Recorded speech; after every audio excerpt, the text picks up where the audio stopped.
Amen. Hein? Si tu n'as pas encore le niveau, présente seulement Jésus.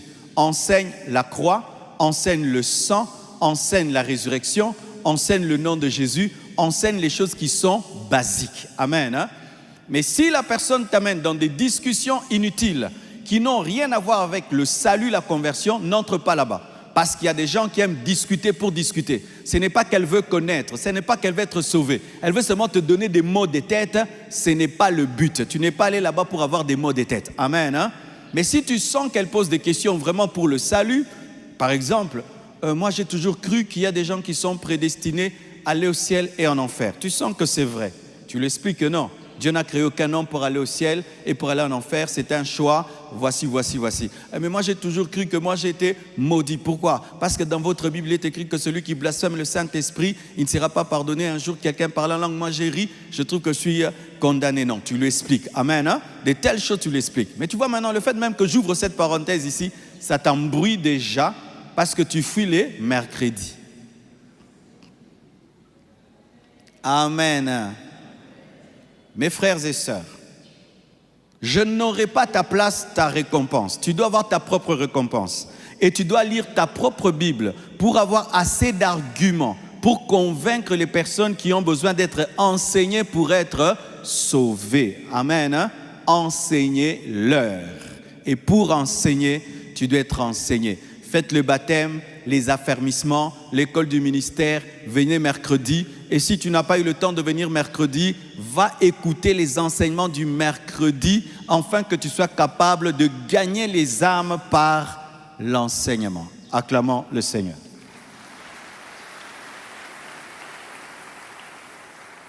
Donc, je répète, aujourd'hui c'est vraiment à l'école. Hein? Tu dois naître de nouveau, tu dois avoir le fardeau, tu dois croire que l'âme va être sauvée, tu dois prier pour cette âme, même jeûner.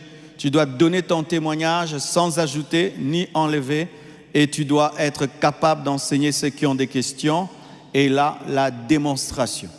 Certaines âmes ne se convertissent pas parce que tu as témoigné, ne se convertissent pas parce que tu as bien enseigné. Certaines âmes se convertissent parce que tu as démontré la puissance de Dieu. Amen. C'est-à-dire qu'il est malade, tu pries pour lui, il est guéri. Il a des démons, tu pries, les démons partent. Il a un problème, tu pries et Dieu fait le miracle, il se convertit. Pour ceux qui ne savent pas, Paul ne s'est pas converti parce qu'on lui a témoigné. Paul ne s'est pas converti parce qu'on l'a enseigné. Paul s'est converti parce qu'il a eu la démonstration de la puissance, il est tombé de son cheval, il s'est retrouvé aveugle. Amen. Et là, il faut que tu croies au miracle. Qui croit au miracle et qui croit que Dieu peut faire des miracles au travers de lui? Allez faire des miracles. Allez faire des miracles. Allez faire des miracles. Allez faire des miracles. Les miracles convertissent les âmes aussi. Allez opérer dans les miracles. Je me souviens au début de l'église Compassion, j'organisais des veillées dans les maisons. Et je vais dans une maison, je trouve leur fils aîné malade. Il avait une béquille. Et on prie, il guérit. Qu'est-ce qui s'est passé? Toute cette famille est venue à la Compassion. Pas seulement parce qu'on avait bien prêché ou bien prié, mais parce que leur garçon qui avait une béquille avait jeté la béquille. Alléluia. Est-ce que vous croyez que Dieu peut faire aussi par vous?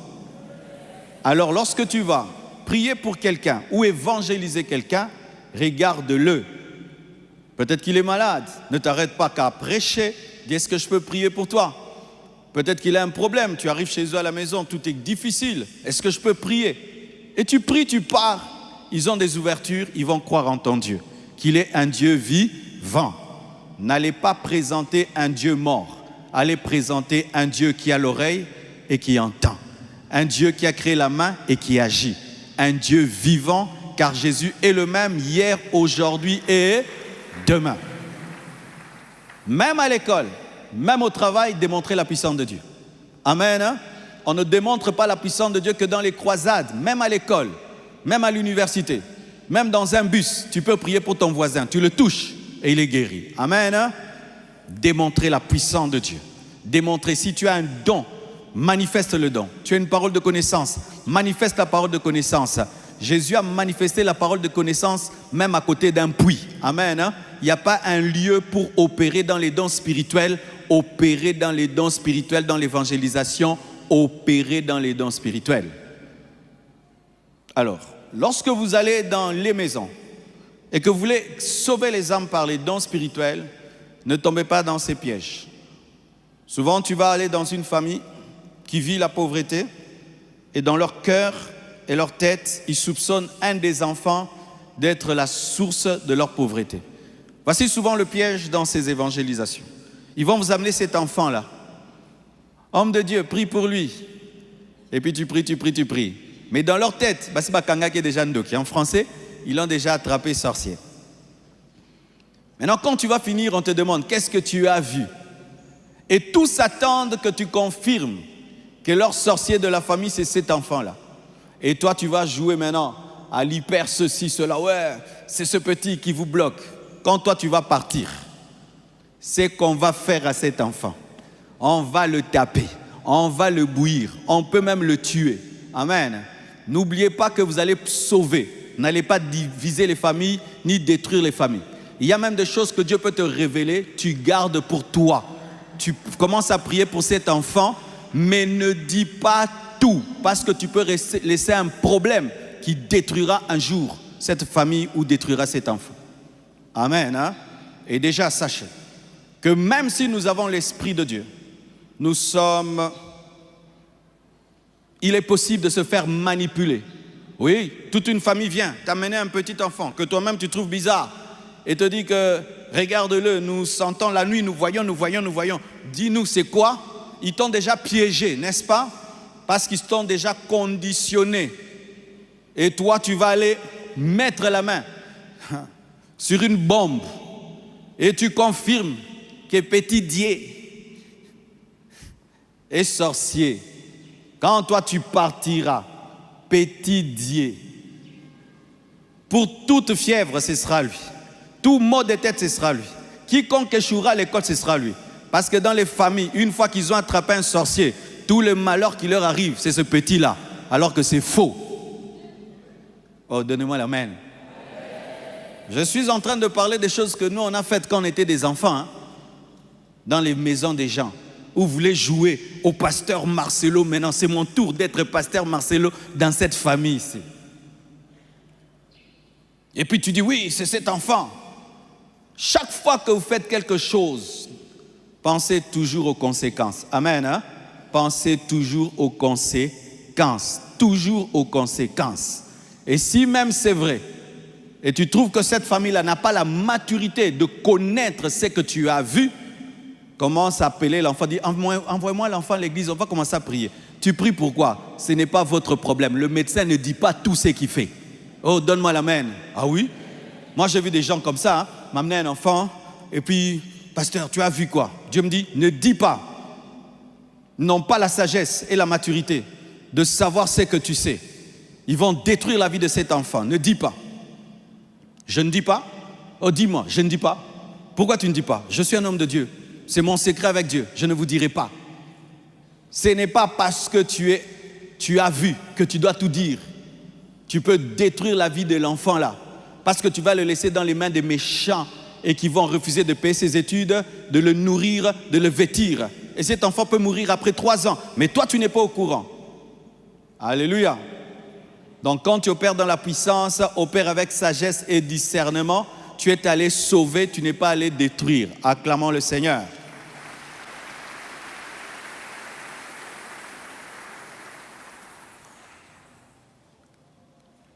Résultat. Lorsque je parle de résultat, c'est le témoignage par ce que ta vie est devenue. Amen. Hein? Il y a des gens qui se convertissent parce que tu l'as guéri. Il y a des gens qui se convertissent parce que tu l'as enseigné. D'autres parce que tu as témoigné Jésus. Mais d'autres parce que dans le même domaine que lui, tu as des résultats. C'est pourquoi réussissez dans vos études. Souvent, je remarque qu'un étudiant, un bon étudiant, a de l'impact à l'université. Alléluia. Ne soyez pas les derniers de la classe à l'université, mais qui aiment toujours prêcher, enseigner au GEA et où encore? Hein? GEC et GEA.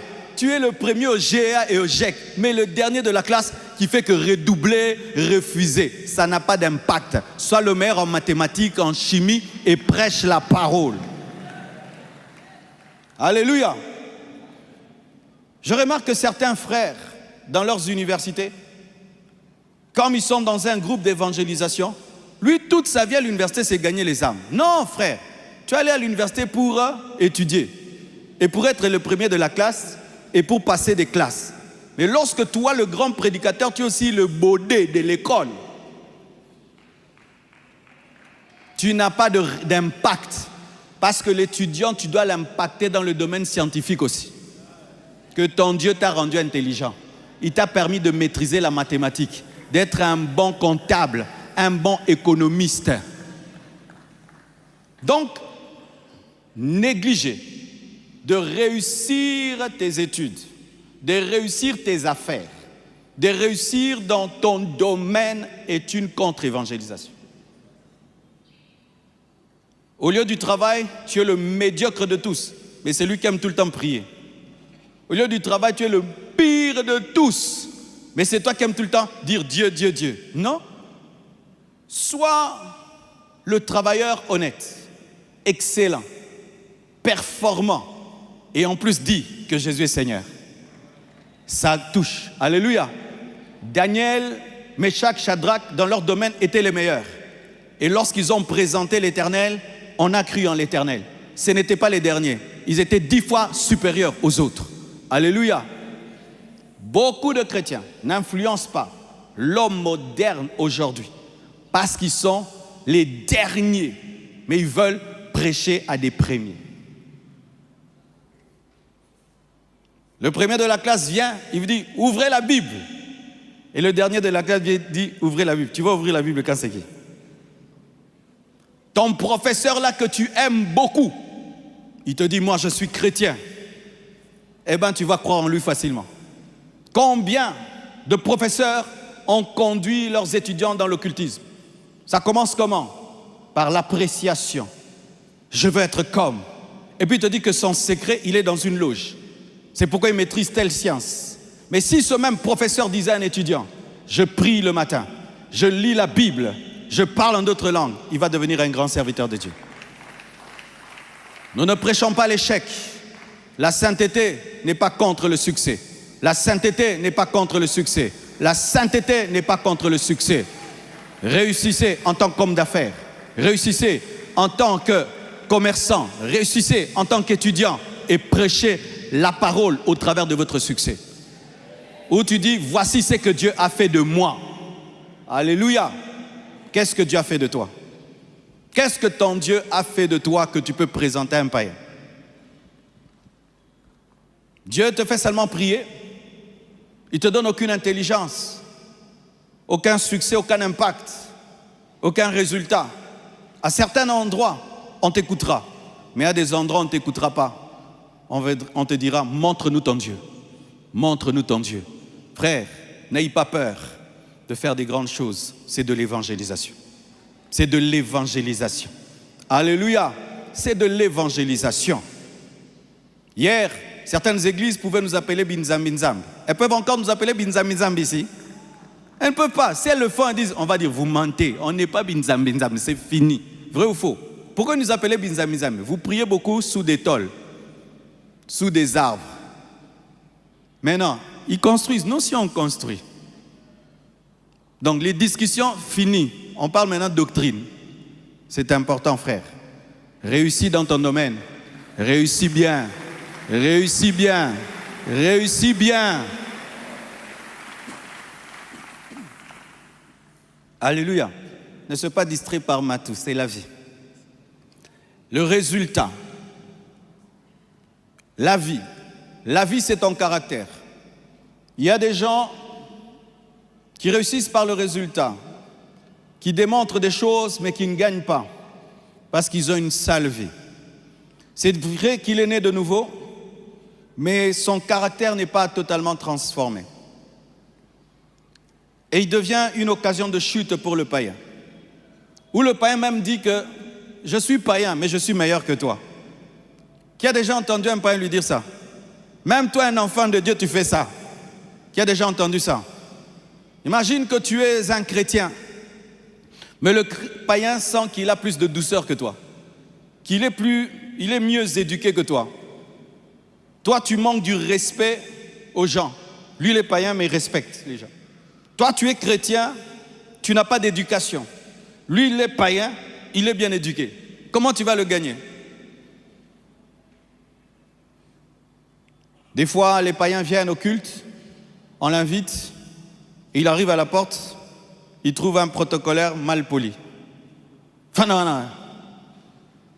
Tu vois, lui, il est païen. On l'a éduqué chez lui, qu'on respecte tout le monde.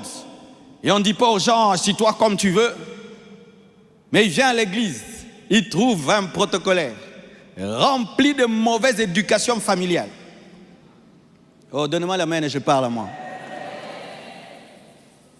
Et lui, il vient à l'église, il ne connaît pas les choses de Dieu. Il pense que c'est sa maison, il pense que c'est un stade où il peut choisir une chaise comme il veut. Et il veut cette chaise-là. Non, le protocolaire là, c'est quoi il s'y au fond de caca. Pouvez pas bangoueza bongo en français. Ce protocolaire là, quand il a dit à gauche, c'est gauche. Il dit, papa, va là-bas. Le papa dit, moi je vais là. Papa, tu n'es pas venu ici pour moi, hein? Et le papa se lève et rentre à la maison. Écoute le protocolaire. Regarde celui-ci, il est venu nous tenter dans les cultes. On a perdu une âme, pourquoi? Il n'a pas la vie de Dieu. Avez-vous la douceur? Avez-vous l'amour? Si là où tu vas évangéliser, on te gifle, l'évangélisation va continuer. Yo, Simbelanga.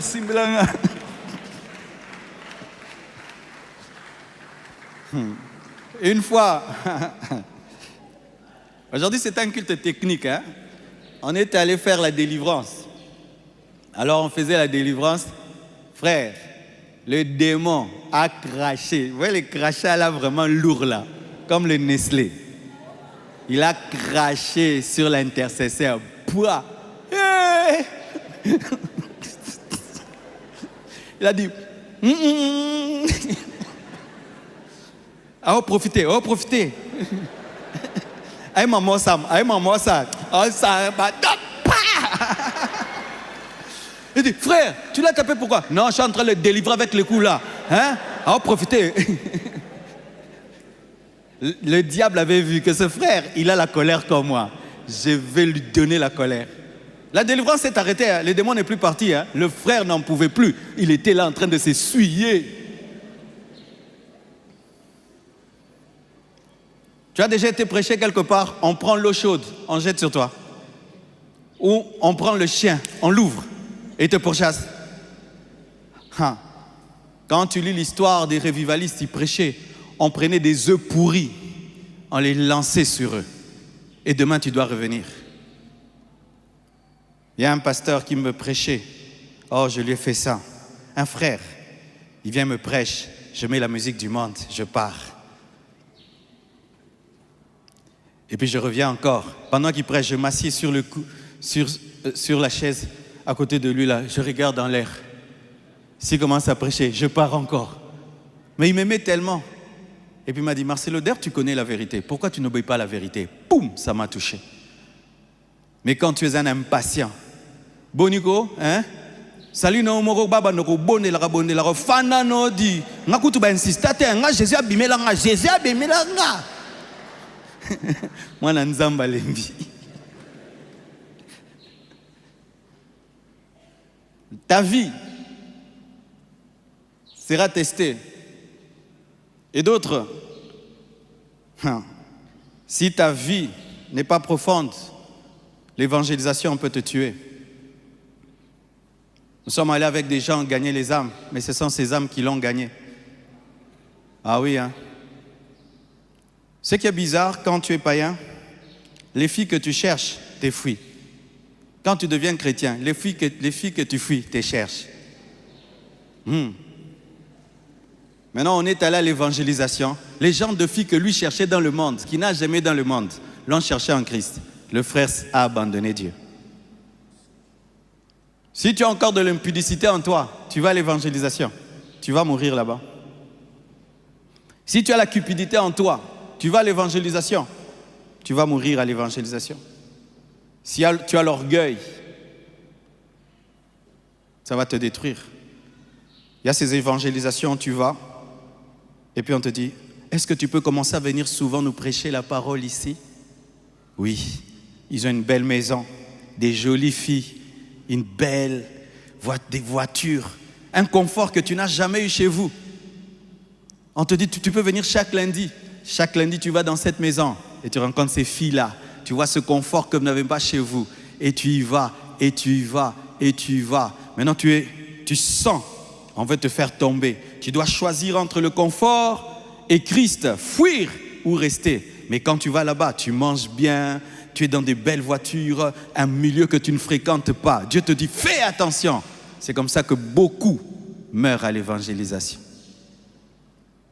Quelle est ta vie, toi qui veux donner la vie? Jésus a dit, le prince de ce monde vient, il n'y a rien de lui en moi.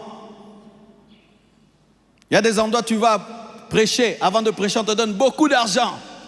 Mais Dieu te dit, prêche la vérité. Si tu aimes l'argent, tu vas changer de message. La vie, c'est la transformation intérieure. C'est ce que tu es lorsqu'il n'y a personne. La vie, c'est le véritable toi. Parce que le véritable toi, c'est celui qui résiste devant la tentation. Ce n'est pas le faux toi. Et il y a des gens qui se convertissent lorsqu'ils voient que tu as vaincu ceux qui le dominent. Ah oui. Il sent que là où lui tombe, toi tu ne tombes plus. Il sent que le péché dans lequel il est, toi tu n'es plus dedans. Ils donnent leur vie à Christ. Alléluia. Que Dieu te libère pour libérer les autres. Que Dieu te donne la vie pour donner la vie. Que Dieu te donne la vie pour donner la vie.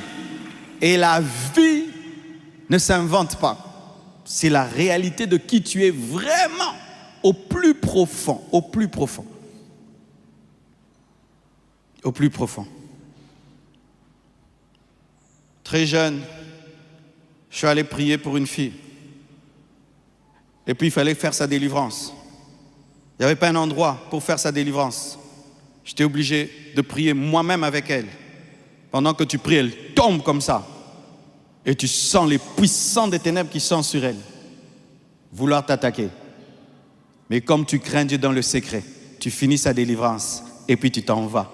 Mais combien sont tombés dans des chambres, dans des retraites, dans des lieux de délivrance. Mais là-bas, au lieu de chasser les démons, ce sont les démons qui sont entrés en toi. Les choses de gagner les âmes, ce n'est pas jouer à des choses, à jouer et dire j'ai des âmes. Non, c'est un combat. Ah, j'ai gagné. Ça, c'est mon âme que j'ai gagnée. Oh, il y a un combat derrière. Dès que tu décides de gagner les âmes, le monde de ténèbres cherche comment aussi te ramener dans le monde. Dès que tu décides de sortir quelqu'un des puissants des ténèbres, les puissants des ténèbres qui sont dans cette personne cherchent à entrer en toi. C'est pourquoi, étant des enfants de Dieu, tu dois vivre réellement la parole.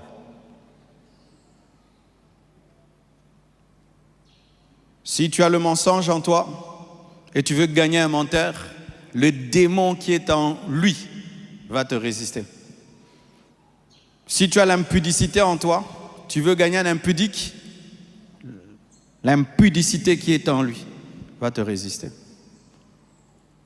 Qui es-tu vraiment dans le secret de ta vie? La grâce. Acclamons la grâce. Ah, merci. J'ai oublié. L'aide. Aider. Aider, c'est vraiment aider. Les musulmans le font. Dans leur évangélisation, ils vont mettre beaucoup d'accent sur le social. Donner le travail, donner des capitaux. Et aujourd'hui, vous voyez comment l'islam est en train de croître parce qu'eux font l'évangélisation avec le social. Et que Dieu nous donne des hommes et des femmes riches à l'Église pour faire l'évangélisation avec le social. Je donne un exemple. Je prêche l'évangile à une fille prostituée. Elle décide de croire en Christ. Et je lui dis, crois seulement en Jésus, je ne vais pas t'aider. Elle va croire, mais elle va passer par des moments de turbulence financière. Mais si en plus de cela, je lui prêche l'évangile et puis je lui donne un fonds de commerce pour lui dire, ne te prostitue plus. Prends ça, commence même à vendre des vêtements. Comme ça, tu peux même payer une maison. Elle aura plus de facilité. Amen. Hein? Jésus-Christ, en venant aider l'homme pour son salut, n'a pas